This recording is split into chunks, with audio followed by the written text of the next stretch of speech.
IPhone గురించి తెలియకుండా ఎక్కడ పడితే అక్కడ ఐఫోన్ కొంటే మీ పరిస్థితి కూడా ఇలా అయిపోతుంది. చూస్తారు కదా, there is a problem with this iPhone. ఒకటే మాట, ఒకటే మెసేజ్, కథ మన ₹1,00,000 పోయినట్టే. సో చాలా ఇంపార్టెంట్ వీడియో.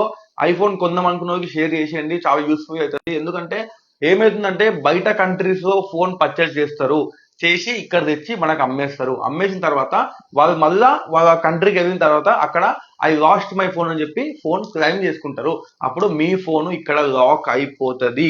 సో చాలా జాగ్రత్తగా, మీకు ఎక్కడైతే ట్రస్ట్ ఉంటుందో మీరు అక్కడే ఫోన్ కొనండి. ఎందుకంటే ఎగ్జాంపుల్, ఇప్పుడు మీరు డిజిటల్ వచ్చి ఫోన్ కొంటే ఆ ఫోన్ మీరు ఎప్పుడైనా యూజ్ చేస్తున్నప్పుడు మీ ఫోన్ లాక్ అయితే 100% మనీ బ్యాక్ నేను చేస్తా. ఎందుకంటే నాకు స్టోర్ ఉంది, ఒక పర్టికులర్ ప్లేస్ ఉంది.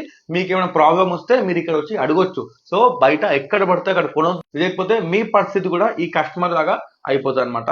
సో ఐఫోన్ అనేది మనం చాలా డ్రీమ్ తో కొంటాం. ఆ డ్రీమ్ ని ఎందుకు ఫ్లాప్ చేసుకోవడం? సో ఎక్కడ పడితే అక్కడ ఐఫోన్ కొనొద్దు. థర్డ్ పార్టీ యాప్స్ లో ఫోన్స్ పెట్టి అమ్మేస్తారు. వాళ్ళ ఫోన్ ఇక్కడ సేవ్ చేస్తారు, ఆ ఫోన్ మీరు కొనేస్తారు. వాళ్ళు మళ్ళా వాళ్ళ కంట్రీకి వెళ్ళేసి ఐ లాస్ట్ మై ఫోన్ అని చెప్పేసి వాళ్ళు అక్కడ క్లైమ్ చేసుకుంటే వాళ్ళకి కొత్త ఫోన్ వస్తుంది, ఇక్కడ మీ ఫోన్ లాక్ అయిపోతుంది. సో అప్పుడు డబ్బులు మీకే బొక్క అనమాట. సో ఎక్కడ ట్రస్ట్ ఉంది అక్కడే కొనండి. చూస్తారు కదా, కాదు 16 Pro Max మళ్ళీ లేటెస్ట్ ఫోన్ లాక్ అయిపోయింది, ఎవరేం చేయలేరు ఇప్పుడు. So be careful. Thank you.